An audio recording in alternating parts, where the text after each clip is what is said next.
As we celebrate Black History Month, we recognize the immense contributions of Black Americans in the story of our nation and reaffirm that Black history is American history. Our nation has been endowed with a long history of strong leaders and bold trailblazers who have dedicated their lives to ensuring that we kept on track in our path towards achieving a more perfect union. We recognize notable American heroes like Dr. Martin Luther King Jr., Rosa Parks, Claudette Colvin, Maya Angelou, James Baldwin, Malcolm X, Shirley Chisholm, Marsha P. Johnson, the Little Rock Nine, the Freedom Riders, Jesse Owens, and my dear friend and former colleague, the late Congressman John Lewis.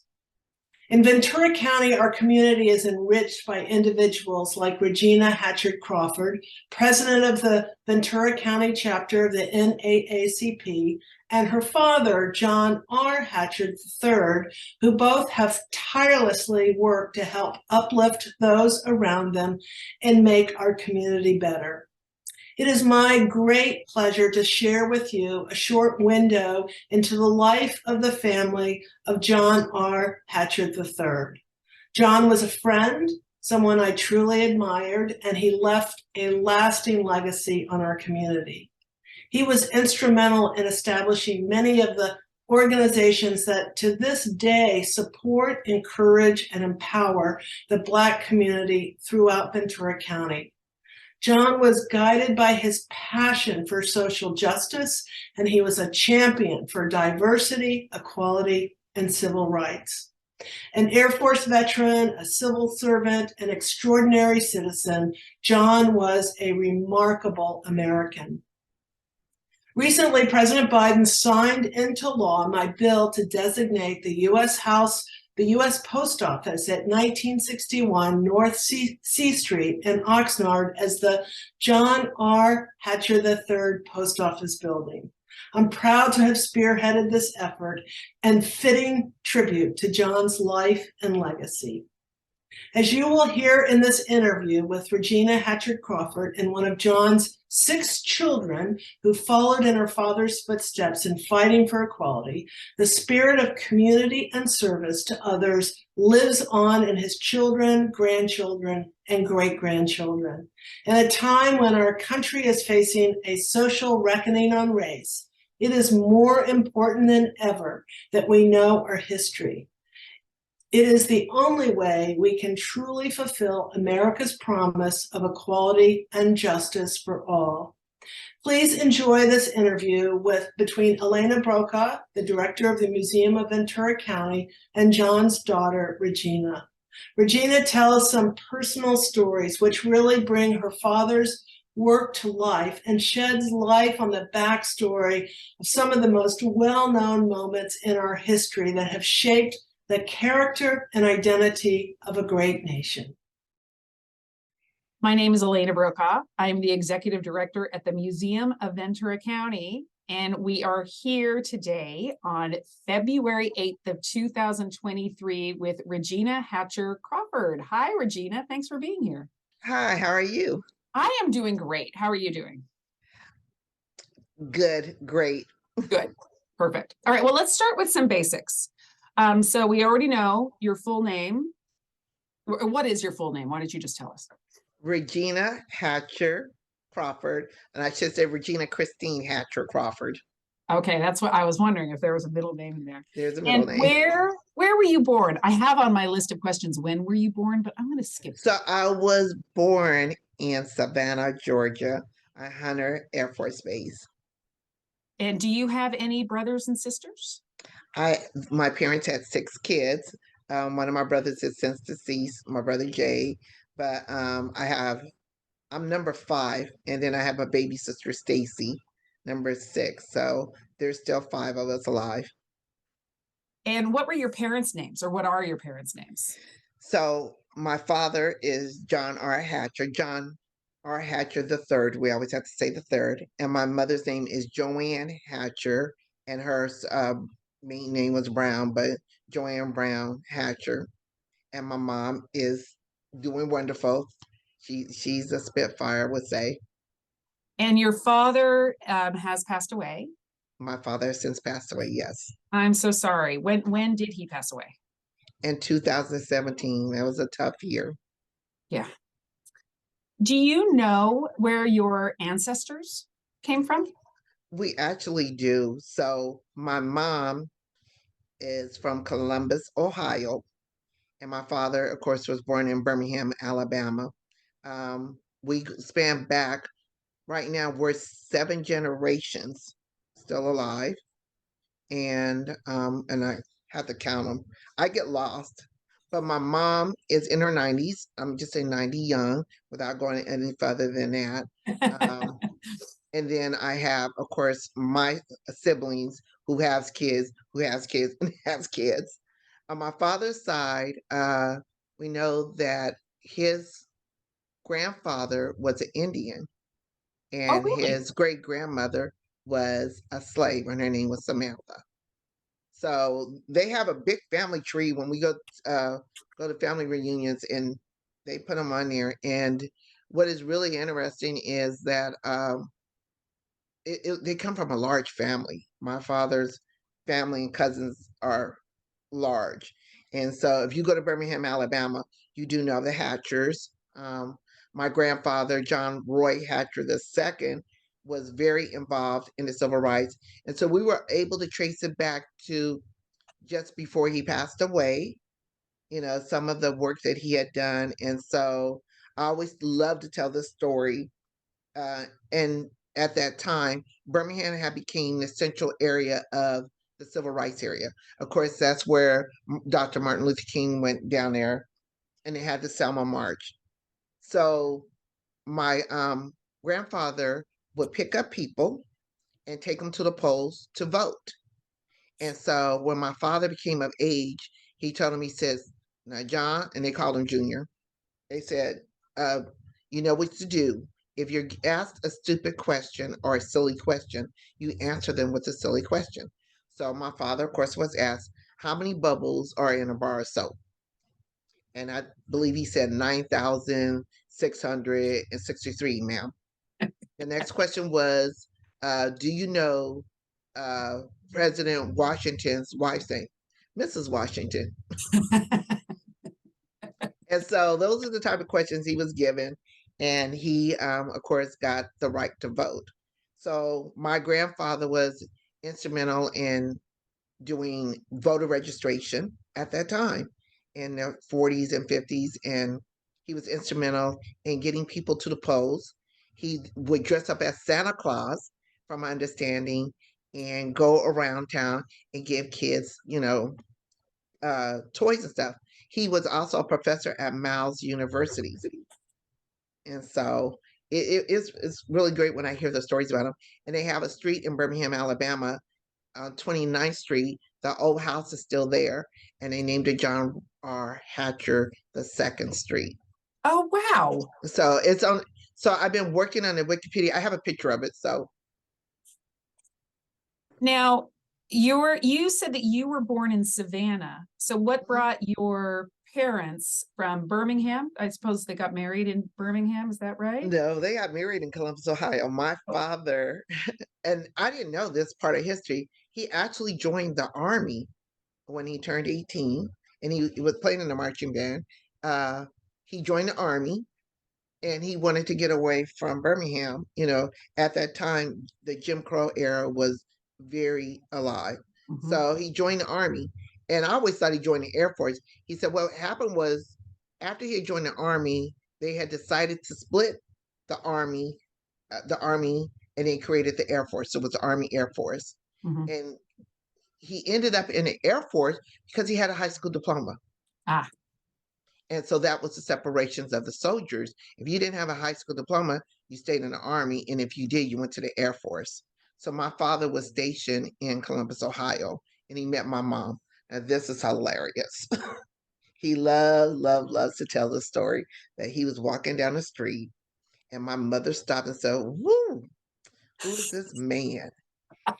So my father proceeds to tell the story that my mother jumped over, I have to get this right, 2 planes and a bus and a cab to get to him. Okay, But what story does your mother tell? That's what I want to know. she said it absolutely happened. She said, in fact, he was trying to talk to her and her two sisters and didn't realize that they were sisters. And so no, she says no, that is not what happened. And when he called me, she said I thought it was another guy I was trying to talk to.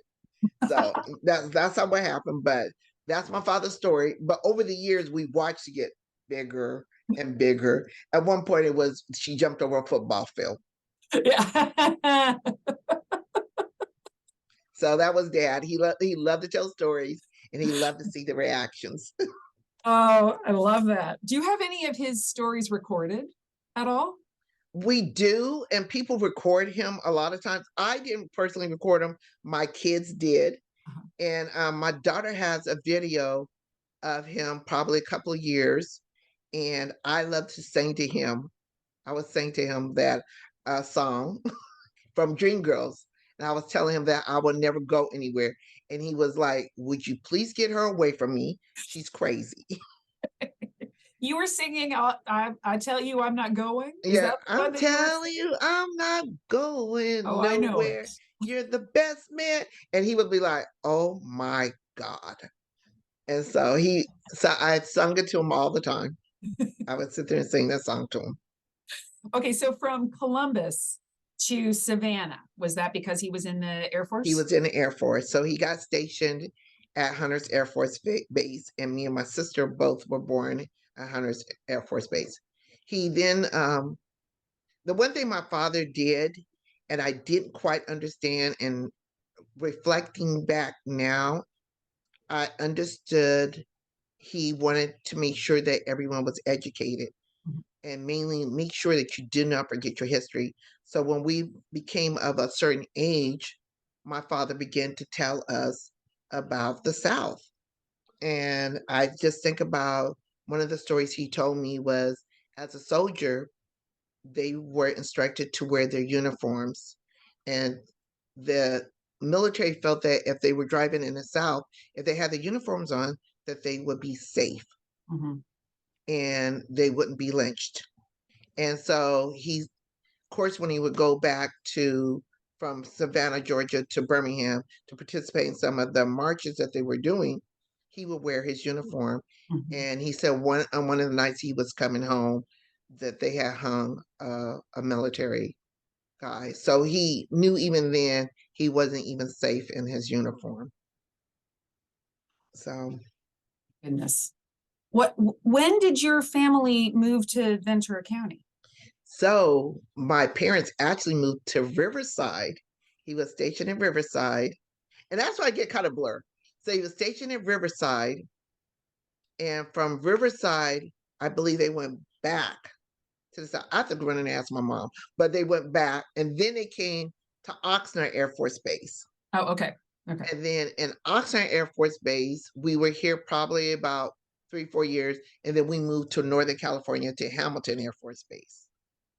And but I mean, obviously your parents settled here in Oxnard. Right. And my father liked Oxnard. He liked the beach. He really liked the beach. And so when he decided to retire in 74, he decided to come back to Oxnard, 73, 74. So let's talk about how your father came to be involved with the NAACP. So actually, my parents had been involved way before they came to California. And at the time, the civil rights was very active. Jim Crow was very alive. And so like I said, I always tell people I'm a third generational civil rights leader. My grandfather, his father, and then my father as well. And my kids right now are following along. My daughter and son, they're active in the NAACP. And I'm proud to say all of us are life members. And so my father early on had joined the NAACP. So my grandfather, and that's when we've been looking back at the records, when the NAACP came about in Birmingham and they were reestablishing, my grandfather was a part of it. And so it's, he's been involved for years. And he rose in the ranks into the point of national recognition. And we're finding out different stories as we go along. This is And John Roy Hatcher the second we're the talking third, about, right? Oh, now we're this is talking your about father. dad. Okay, we're on your father. Yeah. Now. We're Okay, back yeah. on dad. Yeah. And so it was he died in 2017. 2018, we walked into the national conference, and the NAACP national conference national office was honoring him, and we were like, when did that happen? Why did someone tell us? And then we started hearing stories again. Well, your dad was instrumental in doing this. Your dad was instrumental in doing it. And I even now find out different stories. One of the things that intrigued me was he was friends with a lot of people, and one of them being one of the friendships that he really was fond of was with Mary Lee Everts. And one day I had mentioned to him something about Rosa Parks. He says, "Oh, Rosie." And so he would tell, so now I'm switching gears. He would tell a story about Rosa Parks and about how she sat in a meeting and they actually had planned to use a 16-year-old girl to be the one to go on the bus and do the sit. Well, the girl got pregnant. And so we didn't believe him. And I remember as a little guy, like, yeah, right, Dad. Years later, the story did come out and it was true. And so Rosa Parks, of course, being a secretary of the NAACP, knew that that's what the NAACP had been planning. And so she ended up starting what they call the mark of the civil rights movement. Wow. Wow, that's And so, amazing. yeah, so when he would tell us these stories, we were like, you're right, Dad. And then we found out he was telling us the truth. And so me growing up in the youth group in the NAACP, of course, and I don't know if you know who Mary Lee Everts is. Yes. You But why do? don't you Okay. why don't you tell us so everybody knows? That would be So great. Mary Lee Everts is the wife of the slain civil rights leader Medgar Evers. And so when they talk about the first civil rights leader killed in the NAACP, we will tell you it's Medgar Evers. And Medgar Evers was killed way before Martin Luther King. And you find out that they were friends. And so as time went on, the movie was made, Ghost of Mississippi. She goes on and fights to have the killer of her husband, Medgar, finally, after I was like 30 years, found guilty because an all-white jury would not find him guilty, even though he bragged about it. Baron de Beckwith is his name. And he bragged about it. And so she spent years trying to get a conviction. She did. She goes on to, of course, she's involved in the NAACP. She ends up becoming one of the NAACP presidents. But before becoming a president, she's always been active in the NAACP. So for me as a youth, I was honored, and I didn't realize way after the movie was made, but I got to see her, and she was one of the women that I was, my dad would say, you need to go over and ask Miss Everts. And it didn't click, you know. And so I used to always think every time I seen her and she would walk through a conference, she would make it a point to come up to the youth and say, "Hey baby, how are you doing?" Smiling really big, and a great advocate for the youth council. And so years later, she came out here to speak in Thousand Oaks, and true to her heart, she got out the motorcade card, and my father was walking up on a cane. And I tried to tell the gentleman, I said, if she sees my dad, she will recognize him. One of the other members who was with him, she got out of the car, and when she seen him, she ran over and hugged him. So someone caught the picture of them two sitting together, and she said, "No, he will sit next to me." She then started asking, "Where is my youth council?" So she's always supported the youth council, Wow. and so, I mean, just very sincere and very dear. And these were the type of people that I got to meet. Dick Gregory one day came into the house, and I'm standing there thinking, "You're the comedian Dick Gravy, Dick Gregory." And he came into the house. Benjamin Hooks one day came to the house. And I got in. My father said, "Go get in the car." So I ran outside to go get in the car, and I realized that, oh my God, this is Benjamin Hooks. And so, I mean, as children, we never knew who my dad may have known. And like I said, I talk about the friendship with him and Elton Galgley. oh my God, I didn't realize they were that good of friends. And since my father died, he's become a friend to me as well. Always instrumental in helping in any ways that he can. And so when they did the post office, I thought it was very intriguing to watch. Wait, so let's talk about what they're doing at the post office. Why don't Okay. you tell us?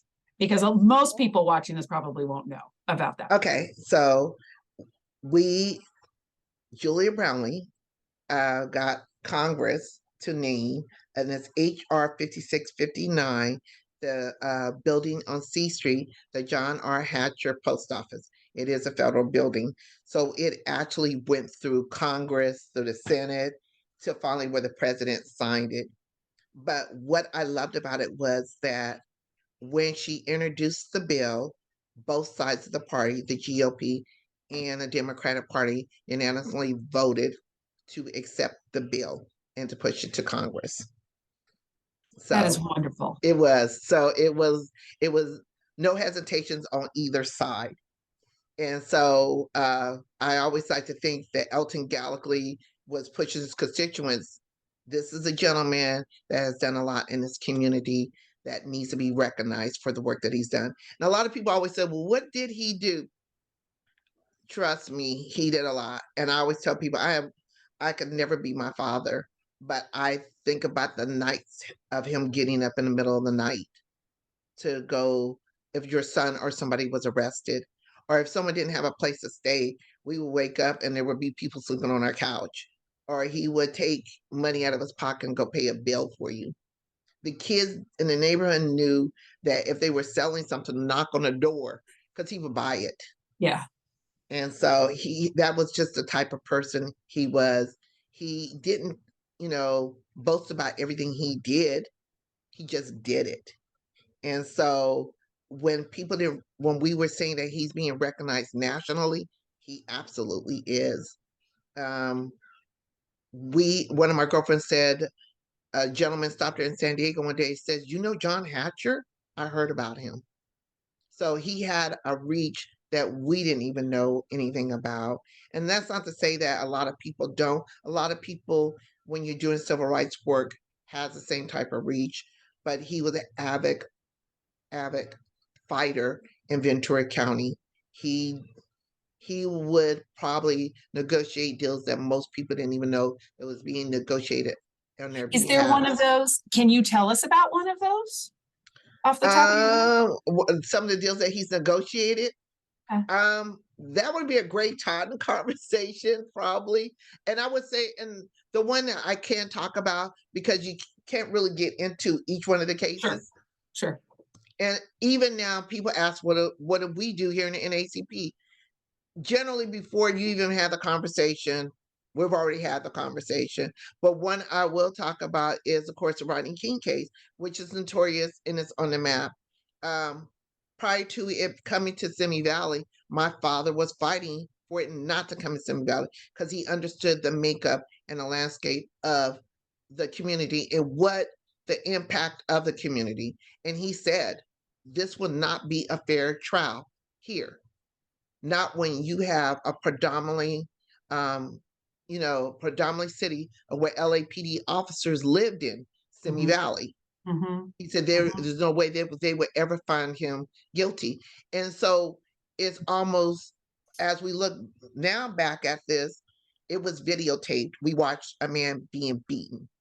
And, we then, 30 years later, we watched the death of George Floyd. George Floyd died on TV. How many people go actually say, I watched on television a man take his last breath? His last breath. And then now we have with Trey Nichols.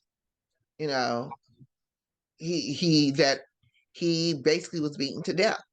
And with all this evidence you have, and and you think about the not George Floyd, you think about the Rodney King case, is how did they find these 4 officers innocent? And so my father said, and before he had passed, maybe a couple of years or a year before, I asked him, I said, Dad, out of all the cases, which one bothered you more? And he said it was the Rodney King case. He said that was a case I knew that was going to go bad. And he and other civil rights leaders have said, if these officers are found innocent, I guarantee you it will be a riot. Mhm.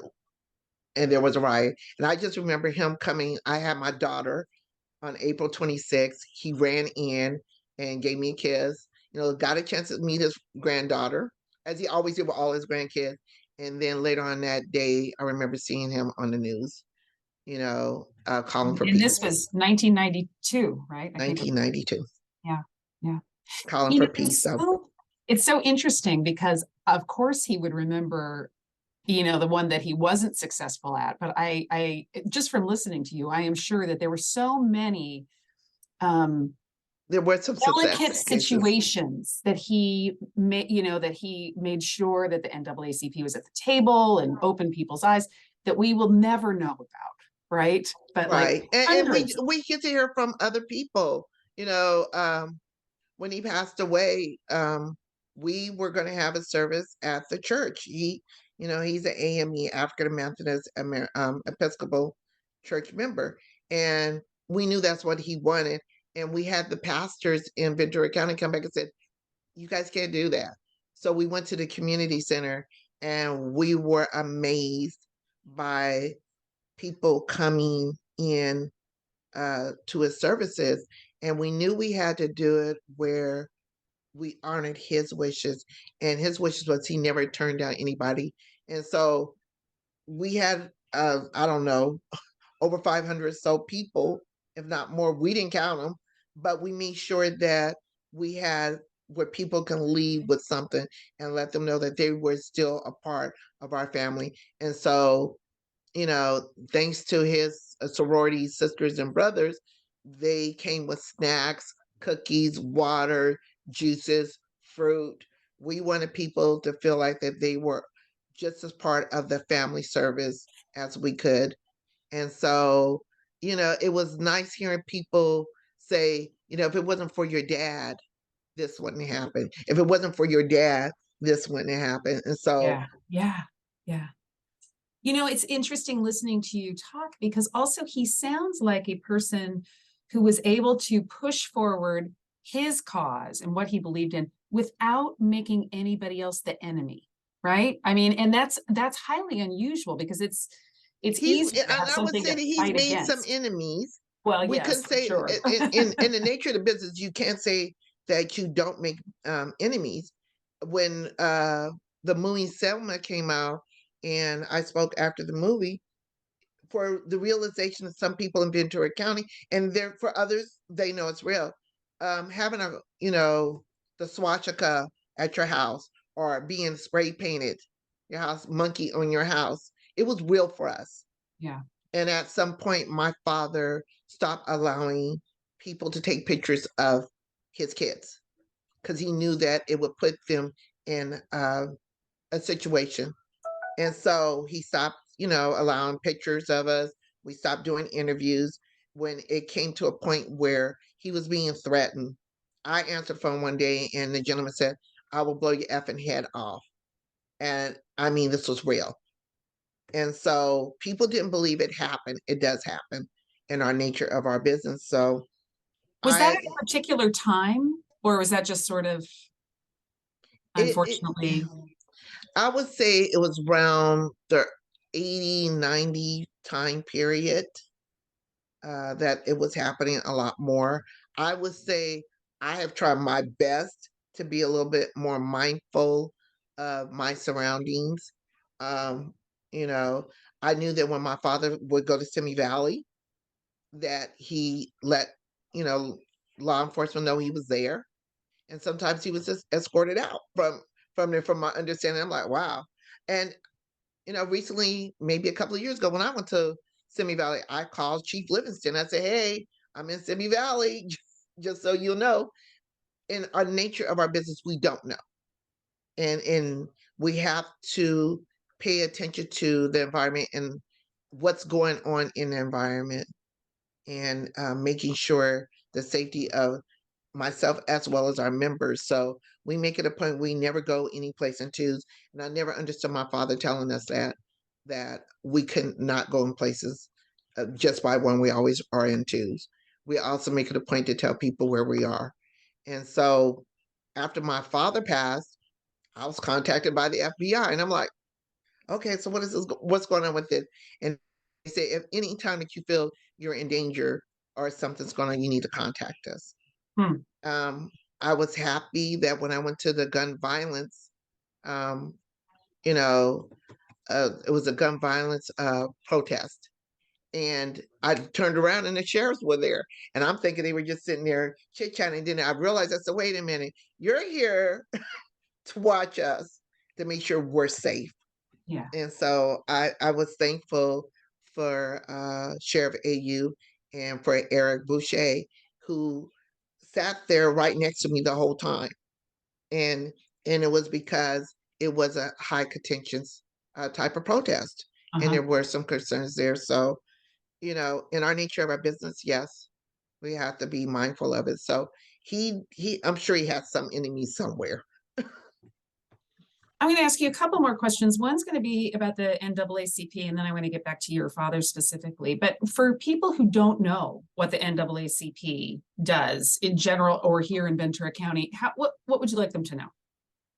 So the NAACP, of course, is a national association for the advancement of colored people. And when I say national, we adhere to the national policies and the mission and vision.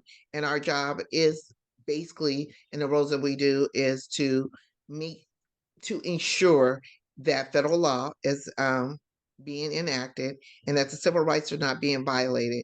And we don't only just defend, a lot of times, a lot of people get mixed up that we defend only Black people. No, we don't. I would truly say was really cute to me about a month ago. A group of Latino parents called and they were having some issues in the school system. And yes, we did represent them. And so you're finding out that in the history, the NAACP has been in a lot of cases. You don't know if they're there, but they are there. In the case of Emmett Till, they just did a documentary on the mother. And you find out that some of her guidance was given from the NAACP. And so what we do is we defend human rights and civil rights. And so we can be in the schools, we can be in the court systems, we are in the areas of housing, we're in the areas of, employment. A lot of times we do go in to make sure that the rules are being followed. Now, one of the things is we're not attorneys. And do we have attorneys? We have attorneys that volunteer. Do we talk to the Department of Justice? We absolutely do. We talk to any agency where we're going to make sure that this person is getting, as my father would say, make them feel whole. And that is our primary mission. One of the things is when we talk about attorneys, and I have to go back to attorney. No, we don't have attorneys. We're not attorneys. We could recommend you to attorneys. But let's say that there was a case big enough where we can find that there is probably something with the policies and the procedures or a practice, we are able to push it up to national. So when I say push up to national, at that point, we're writing where we show the discrepancies and the disparities in something. If it's big enough for national to take it on, then yes, there will be attorneys at that point to take it on. So in case example, most people don't realize a DACA case, and we're very proud of it. It was a victory for the NAACP because it was NAACP attorneys that won it, that fought and litigated it. And so, yes, if the case is big enough and as a branch or maybe as a state representative, we're able to prove that this is something that's going to impact just not a single person, but the whole community as a whole race, then we are able to push it up. In the case of Rosa Parks' case, we knew that nationally the impact of that movement. And so, although she lost it in her first case, the attorneys had predicted it, and that's what they wanted them to do. They wanted them to do so that they were able at that point to push it up to the Supreme Court. So I always tell people don't underestimate the NAACP because we do a lot of training. We do a lot of strategy in our work. And in our work, we don't just jump out there and say, by the way, we're going to just have a protest. Probably by that time, we've already gotten approval from national. We've already contacted local leadership to let them know we're going to be there. In the case of our George Floyd protest that we had, and I believe they participated in, the day before, we already had talked to Ventura County CEO at the time, Mike Powers, and we had talked to all law enforcement to let them know this is our plan, this is what we're going to do. And a lot of people didn't realize that although you did not see law enforcement outside or even visibly see them, they were there and they were on the outside, making sure that it was a peaceful rally as it was. So there's a lot of things that we do that people don't realize we do. And it's hard to give up the whole playbook. I love hearing that too, because, from where we are in history, you can look back at the Rosa Parks, the beginning of the era and the movement, and you can see Rosa Parks as a victory. But there were there were losses on the way to that victory. And the reason I love that you shared that particular story is it can feel sometimes when we are in the midst of losses, like everything is lost and you can feel very despairing. And I think in some ways, we're living through some difficult times, but we're not done. The story's not done. No, there's more to come. no, and it's hard. Obviously. It is hard. And unfortunately, the law system was not designed for the disenfranchised and marginalized people.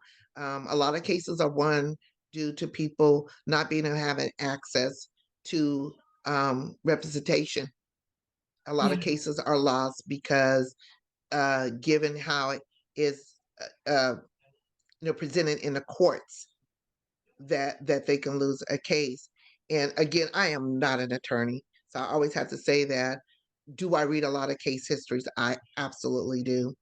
Not only I, a lot of the presidents do. And so that is part of our training, is that we do a lot of time know case history. And for some of us that are, our attorneys in the NAACP, they're one level up above probably the next unit. Do we support each other? Absolutely. I'm also the California State Hawaii Central Area Director. So I have like 11 units that I monitor. And in there, if a unit calls and they have a problem, in fact, I was very proud of the Fresno unit. They just got Benjamin Crump to take on one of their cases, which is big. As you know, he's now in Memphis dealing with Mr. Nichols' family, but he has several law offices. So if we're able to partnerships with different attorneys to be able to take on our cases, we absolutely do. Years ago, Johnny Cochran took on a case that was in Signal Hill, and it was a football player. His name was Ron Settles. And he took on a case due to the NAACP. People didn't realize it. And so we will reach where we can, and we will do as best as we can. Do we ever get knocked down? Sure we do, but we get back up because we know that there's a bigger case or issues that we're defending. We're not just defending us, we're defending everyone. Well, this has been so great, and I hope a lot of Thank people you. are able to see this and learn a little bit. I have one final question, and my question is, I'm with the Museum of Ventura County, and we're a museum about art, culture, and history. And so we often look at things that have happened, but history is also a part of our future. And so we also like to look forward. So my question to you is, I'm going to put you on the spot. What do you think your father would wish for in the coming, 2 decades here in Ventura County? My father has always wished for equality, and it's just not a cliche word, equality. He said he would like to see a day where he would not have to come in to a business, into the court, and with the knowing to have to defend somebody. He wanted to know that everyone was treated equally, everyone is given the same opportunities, afforded the same access as everyone else across the country. And that no longer you had to be, as he always said, be Black in America. And I would say, Dad, what do you mean be Black in America? He said, being Black in America means that you are not given the same fair shake as everyone else and as equally. So when I think about what he would wish for, right now the new cliche word is, and I've been getting on people's case, diversity, equity, and inclusion. Mhm. What does that really look like? And when we hear people say that, you have a lot of companies who are now jumping on board because it's a new catchphrase word to say that we are equally minded. They put it up on their buildings, but are you really equally about it? Should a person come in who is given a job, and let's say the Black person or Latino person works for $15, and you may have somebody white or Asian or whoever come in and they're making $30 doing the same job? That's not equitable at all. And we see it time and time and time again. For each time that there's a hurdle put before us and we meet that hurdle or break that glass ceiling, then another hurdle is put before us, even in the educational system. You know, Yeah. we're taught you go to school, get an education, graduate from college, you will get a good job. Yet we're seeing where again the marginalized and disenfranchised people are not getting those jobs. So now they raise the bar to say, but now you need a master's Mhm. to get those jobs, to be able to be able to afford and live in America. And so he would like to see in the next decade that this all comes to life, Mhm. that Mhm. all the promises made to people that is being fulfilled. And honestly, he was a very man about integrity. He really truly believed in people, and he didn't care what color you were. He helped everybody. Mhm. Well, this has been really wonderful. I really appreciate you Thank telling you. us some stories about your father and telling us about you and the NAACP and your family. If anybody is interested in getting involved with the NAACP, I presume they can go to the website, which Yes, is and I have to correct you. My father would say NAACP, and I'm gonna tell you the story real quick on that one. If you okay. say NAACP real quick, at one point, if you Google it up, it was a white supremacist group. So people would Oh change no. that word NAA to W. So they appropriated it. Okay. And Yes. well, I will And never, it was I will never say. NAACP, right? And so no, it's okay, but it is hard to try to. The youngsters got this NAA. They do this chant, so that's what most people hear. But yeah, Okay. Well, I won't. that's okay. NAACP. NAACP. But you have a website, I presume, which Yes, is, I do. well, And what is it? www.naacp-venturaco.com. And you can Perfect. always Google it and it comes up. Hey, thank you so much. It's been a true Thank pleasure. you.